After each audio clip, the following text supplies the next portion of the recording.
Hello and welcome to Mulch, with me, your host Rebecca Anning-Brown.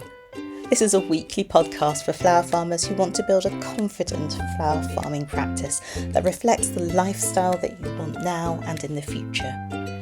Each week I'll share conversation and tips to nurture and grow you and your flower farm. I'll open conversations that flower farmers find difficult to talk about, provide approaches that will help you to make decisions, chuckle at the idiosyncrasies of our work, and always be real and honest about my own work as a flower farmer. My goal is to help you to grow a curious, confident and grounded flower farming practice that flourishes as a business that you love and are proud to shout about. Don't forget to subscribe to the channel, and if you like what you hear, please do leave a review and share the podcast with your flower farming friends. It really does help to grow a confident and successful flower farming community.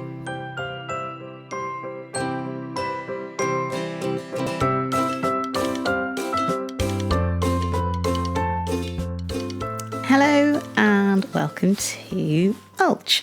My name's Rebecca, I'm your host, and I am the owner, the flower farmer at Silver Grey Foliage, which is a flower and foliage farm in Leeds, West Yorkshire.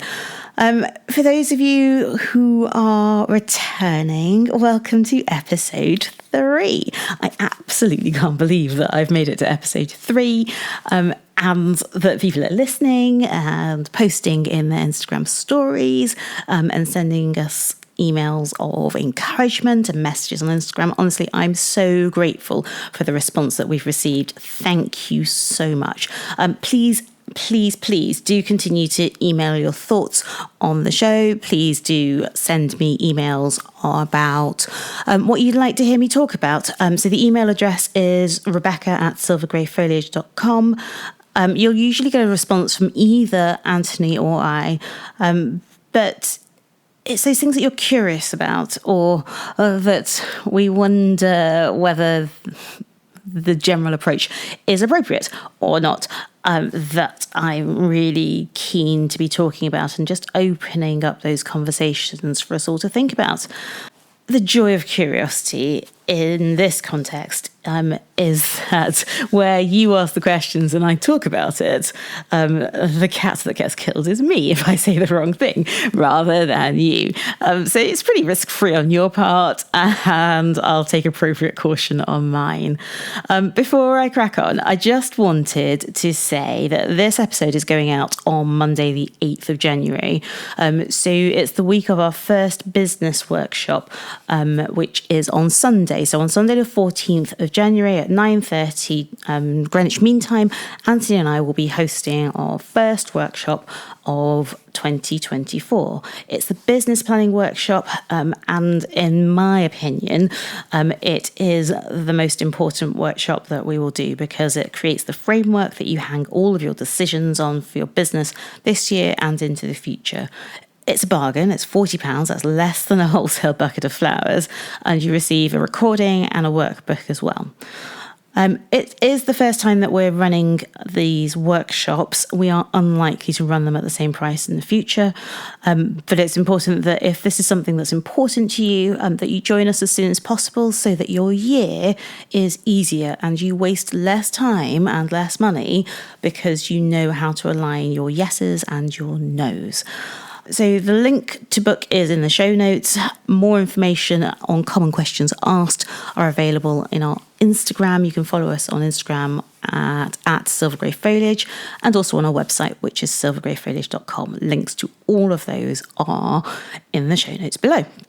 So today we are talking about deciding what to grow.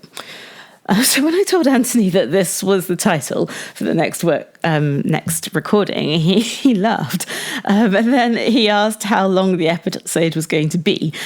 He also said that he would like to hear my method too. This might give you an idea on how he feels about my plant and seed buying habit. And I am going to call it a habit, even though over the past 2 years, it's become a significantly more organised process rather than a haphazard love to buy. So to give some context, it's worth knowing that we have 2 fridges in our house, 2 under-counter fridges in our house. The main one is in the kitchen, and we put food in it. Like most things in our house, it's quite old and it won't be replaced until it dies. So it doesn't have a milk shelf. Now, I really don't know where we acquired the second fridge from. I can't even remember when we acquired it. But it does have a milk shelf, and it also houses my seed collection. So when I say a collection, I do mean that I have literally got an under-counter fridge full of seeds, which makes it really challenging and difficult when things arrive from Moles or Chilton's or any other suppliers. I am not sponsored, so if I'm referencing people, it's because I buy from them. And I buy from lots of people, so I don't feel any particular allegiance to anyone. Obviously, if Moles and Chilton's are listening, we would love a sponsor, because then I could pay someone to edit the podcast rather than me doing it. But if they're not listening, then in reality, that's just more honest chat from Rebecca. Okay, joking aside, choosing what to grow is the subject of our podcast today. One of my absolute favourite parts of being a flower farmer is choosing what to grow. I mean, I really don't like clothes shopping or shoe shopping or any of those things. In fact, I'm pretty low maintenance when it comes to all the things that are commonly associated with girliness. I just find it totally uninspiring. But I could browse and buy plants and flowers all day, every day. It is one of my absolute favourite things to do. I think it's partly because I love the product, like I love the flowers and I love the foliage, but I also love the variety.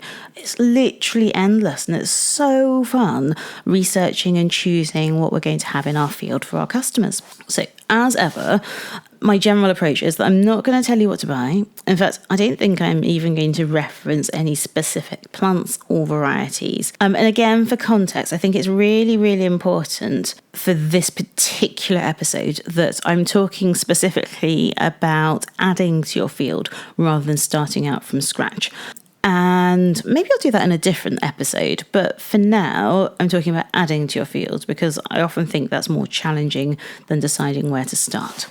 Because my goal for the podcast is to arm you with the tools that you need to be able to get on and grow effectively for your customers in your environment. What I often say is it really doesn't matter what I'm growing, and it really doesn't matter what other people are growing, unless they have something that is a perfect fit for your needs, your customers' needs, and your growing environment. And this probably gives you a heads up as to where I'm going with this.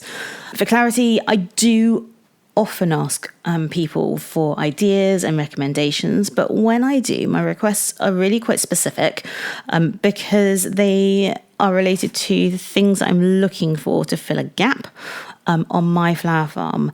And when I am doing that, I'm really paying attention to what the people that I'm asking, or the growing circumstances and conditions of the people I'm asking, because there is no point in me asking somebody who grows on chalky soil in Surrey what they have to fill a particular gap, because we have quite loamy, free draining soil in Yorkshire. It's colder, it's windier, it's a bit wetter, though our soil does drain really nicely. So it's important that you know your conditions and your environment. You keep records on that, and records on that in all of the different areas, so that you're choosing appropriately and asking the right people. So when you're making flower farmer friends, one of the questions I ask is, what's it like where you grow? Not because I want to be able to use or pick their brains, but because I think it's really interesting, and it definitely does change your success with different things. As I go forward, it's actually quite a structured episode today, so let's get started. So there are 2 ways, in my opinion, that you can go about adding to your field. And I'm going to call them the naughty way and the good way, because I think most of us, when we start out, predominantly use the naughty way. And that's certainly what I hear people talk about when they reference temptation of seed catalogues or emails that drop into their inbox. And the good way is what I am doing more and more and more of, because it's more cost efficient, more time efficient, and therefore helps me to run a more profitable business. The naughty way is fine if you're making your decisions with a reasonable decision tree. I think it's interesting. So one of the things that I refer to in the Flower Farmer's Planner is the importance of taking on board and using your skills and your strengths from your other careers. And most flower farmers, as far as I can work out, do have additional careers, either that they've started before or that they're still doing. So really, our decision trees, our decision making is often based on what I was taught as a medical student to be a surgical sieve. And I find it really useful to put things into that sort of process, because it means that you end up with plants that you have somewhere to put, and that's really important. So the common problem, and that I guess I really need to enunciate this and spell it out, is that when you buy plants the naughty way, and I'll get there in a second, I have ended up, and I know that other flower farmers end up with plants in pots everywhere that you haven't planned for, that don't have homes, and you don't have time to care for them in the pots. So they turn into neglected and dead plants, which is a waste of money. Or you buy an excess of seeds without really thinking about your bed space or which season they're appropriate for. So you end up with a ton of seedlings, which is obviously very therapeutic to sow and grow, but it's wasted time sowing and caring for those seedlings as they grow. It's wasted money on seeds and compost. And that kind of therapeutic benefit is completely outweighed by what I feel as a sense of guilt when I have done all of this work and essentially let the plants die. I feel really guilty about the waste, and I feel really guilty that it's waste that means that we're making less money. So that is where I'm going to start, because whilst I would love to say that I don't buy plants the naughty way, I still do. But I think you can do it and still be profitable so long as you're really strict with yourself. So the naughty way of choosing what to grow. So this is when you go to a garden centre or you walk around, I don't know, an RHS garden or a stately home, and there's a garden centre at the end, and you spot something that you think is just the perfect flower or foliage for cutting, and you pop it in your basket and take it to the till without having planned for it. So when this happens, that's how I end up with those pots that are sat on the doorstep, often in our case, or on the patio, not in a place, not planted, and so on and so forth. So what I would really like you to do is to consider taking a big breath in and asking yourself the question for what I'm going to call step one. Step one is, which customer group does this plant serve? So all of us grow for different people. Is it serving florists, retail customers? Is it serving garland makers if it's foliage, or crafters for dried flowers? So when you've picked up this plant or you've put it in your basket online, to ask yourself that question, who is it for? So assuming that you can find an answer, and as a flower farmer I usually can find an answer for step one as to who that plant is for, you move on to step two, which is to ask yourself, what is the floral design problem that this plant, flower or foliage, seed or plant, fulfills? So is it a focal flower? Is it foliage? Is it a frothy filler?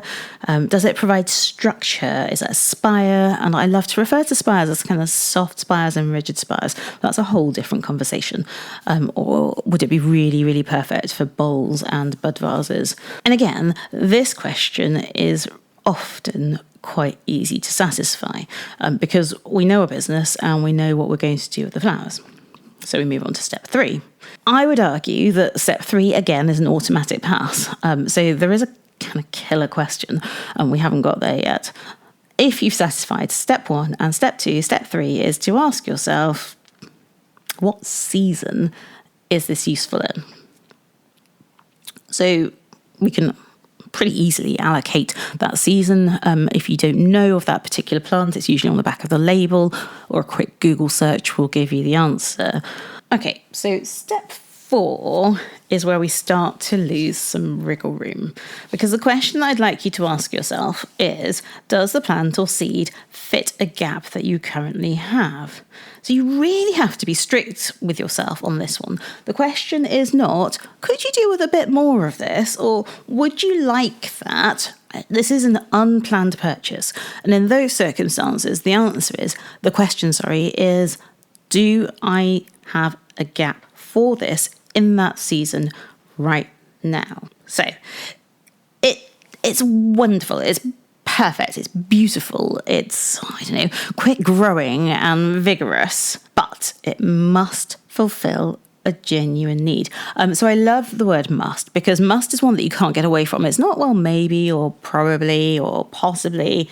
Must is an absolute yes or no criteria. So if the answer is yes, absolutely carry on to question 5. If the answer is no, then I don't really feel that a permission slip is fulfilled.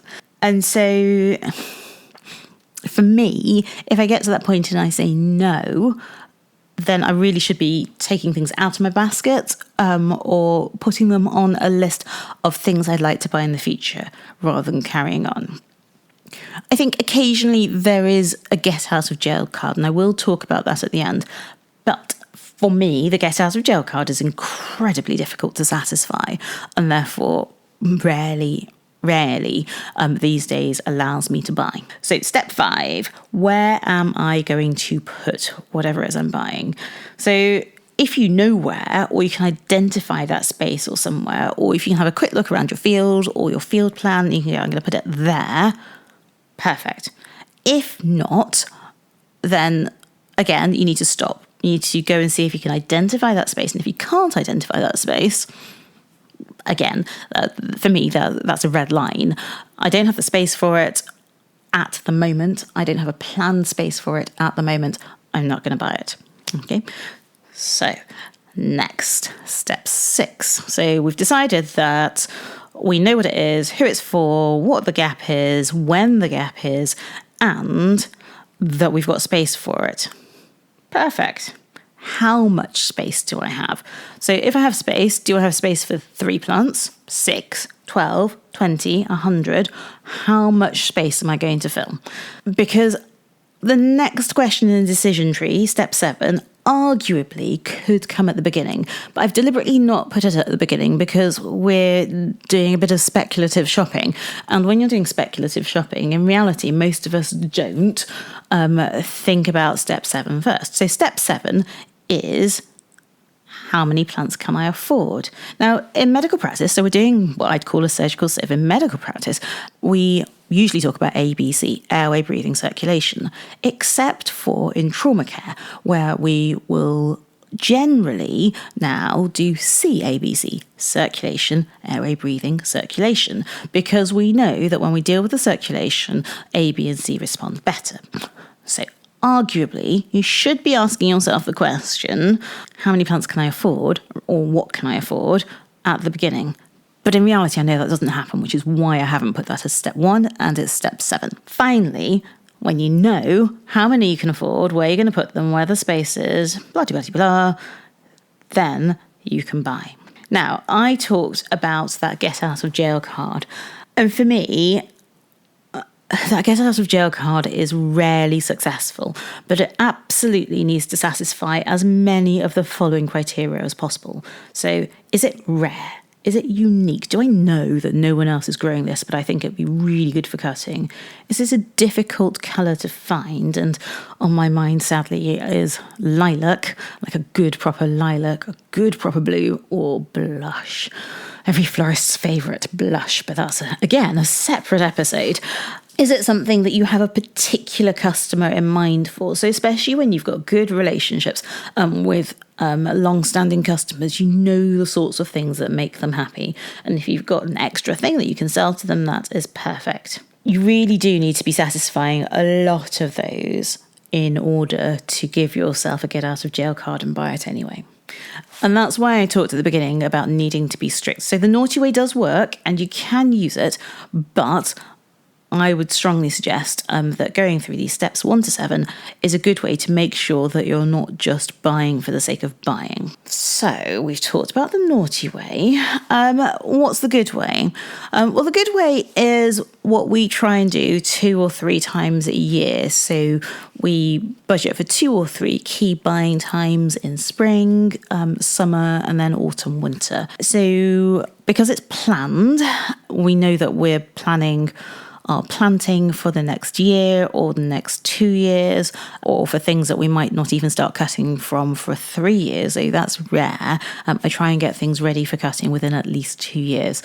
I will then have been through my records and I would have identified the gaps. And those gaps might be colours, shapes, seasons, or the gaps might actually just be varieties that we already have that come in multiple colours, or that I know I need more of. And in those circumstances, I really need to be thinking about, do I want to propagate more? Can I propagate more? Or would buying be a better option? And that, again, is a separate episode, but it is something that we need to be thinking about. Can we just grow our own and be patient and get plants for free? Or do we desperately need to crack on and buy some more? So next after that, so we've identified the gap.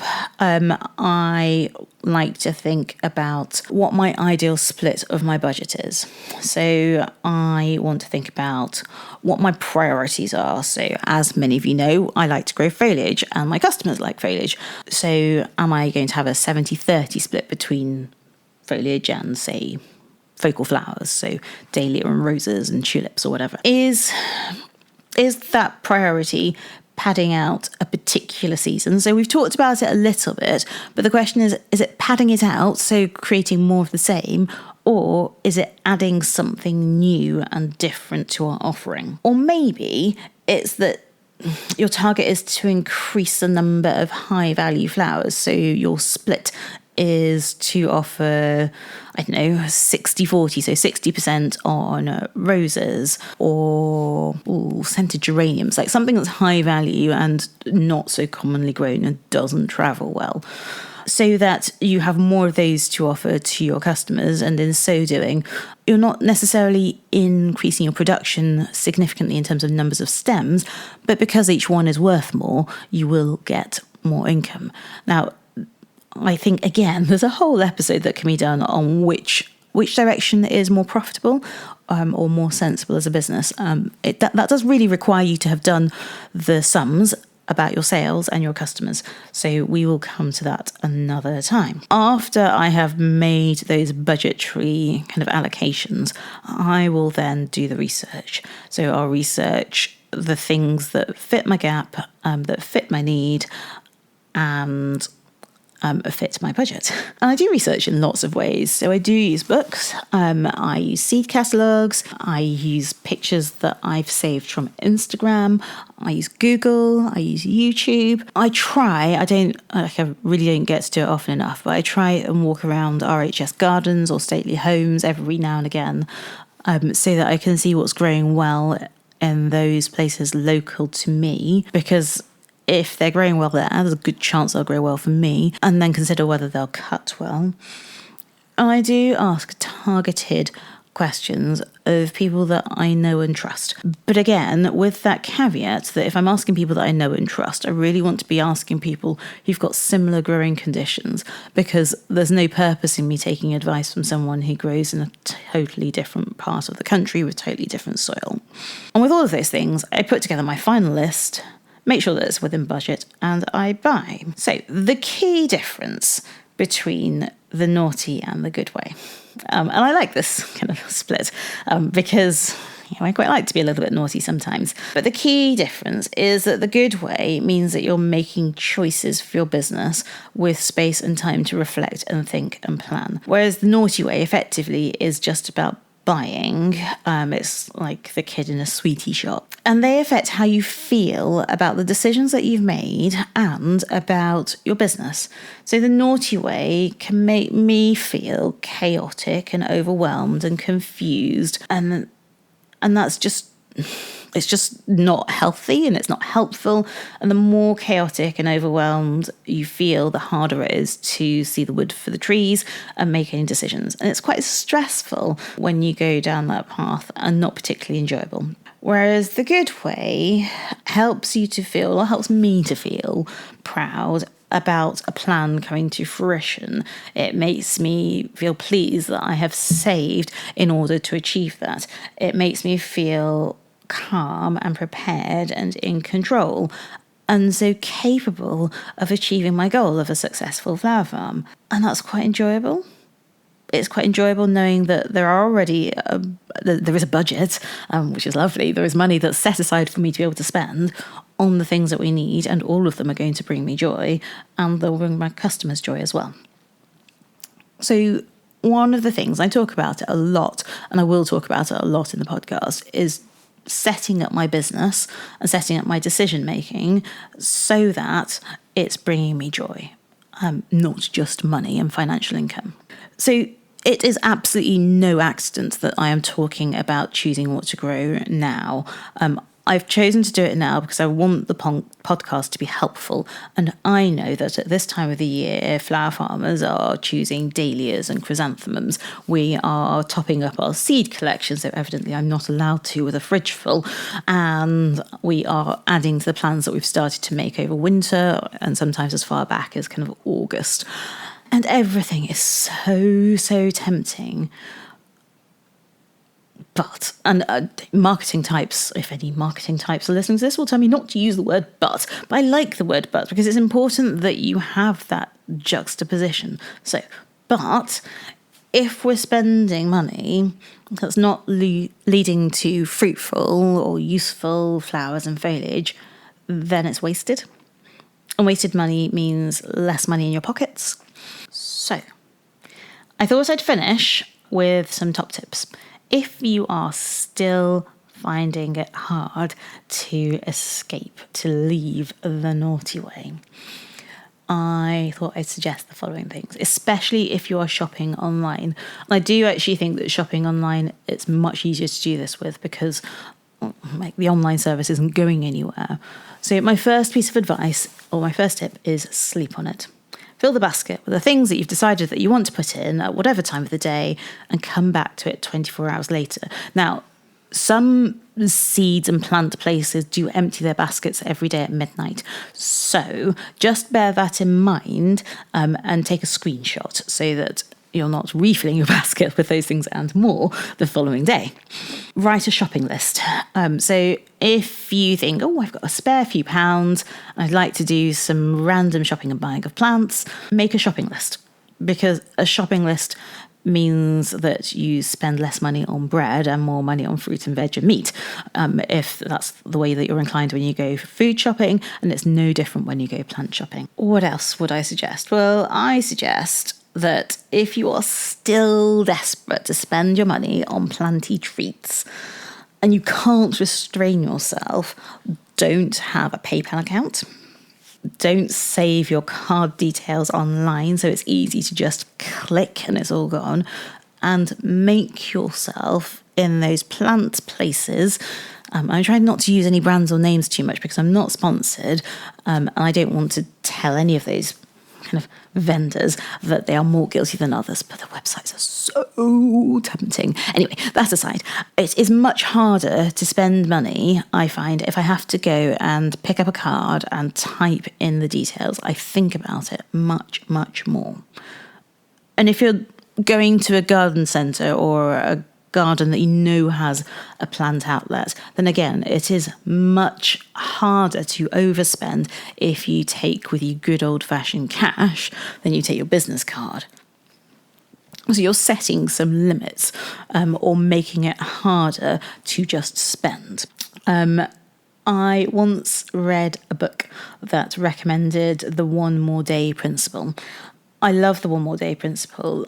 Essentially, it means that if you see something that you think that you want, but you know that you don't need it, or you know that you don't need it yet, and you know that you have the money in your bank, then you say, well, I'll just go one more day without it. And the next day you consider it again if it comes up and you think, well, I still don't need it now, so just one more day without it, and so on and so forth. And therefore, by pushing it back by that just one more day, if it's not something that you need and not something that's going to push the needle or make a difference right here and right now, then one more day, what's it going to do? It's not going to hurt you or your bank account, but it might help you to make better decisions in the long term. So, as ever, I have whittled on, and I could talk forever on pretty much any subject. So I'm going to finish there. I really, really, really want to say thank you for listening. I know that Antony has listened to this, and he now understands my plant shopping process and how it is supposed to work and how it's preferable that it doesn't. I suspect that means that he will be asking more questions of me and that I will be needing to justify my purchases on the doorstep even more than they already do. Don't forget that the business planning workshop is on Sunday the 14th at 9:30 Greenwich Mean Time. There is a recording and there will be a workbook. But obviously, if you can make it, then you get to ask your questions in person. And we'll be back next week with another episode related to flower farming practice. Thank you so much for listening. Please do share the episode in your stories. Please remember to tag us at Silver Grey Foliage. Thank you so much for listening. And please do continue to share the episodes in your stories on Instagram. Please remember to tag us. So our tag is at Silver Grey Foliage. And the reason for that is mainly so that I can say thank you and so that I can see where the podcast is getting to and to see what your thoughts are. You know, I love reading all of that and I'm really grateful that you're doing it. Please do follow the show. And please, please, please do leave a review. Reviews are the way that podcasting shows decide how many and who to share the podcast with. So by leaving a review, you really are helping more people to get on and grow. Thanks for listening, and I'll see you next week. Bye-bye. Thank you for listening to Mulch. I hope that you found it useful. To find the show notes, head back to our website where you'll find links to all the things that I've been talking about in today's episode. If you're on Instagram, you can find us at Silver Grey Foliage. I would appreciate it so much if you were able to share this episode in your Instagram stories. And if you were able to leave a review, it really will help more people to get on and grow. I'll be back with you next Monday to talk about more flower farming in practice.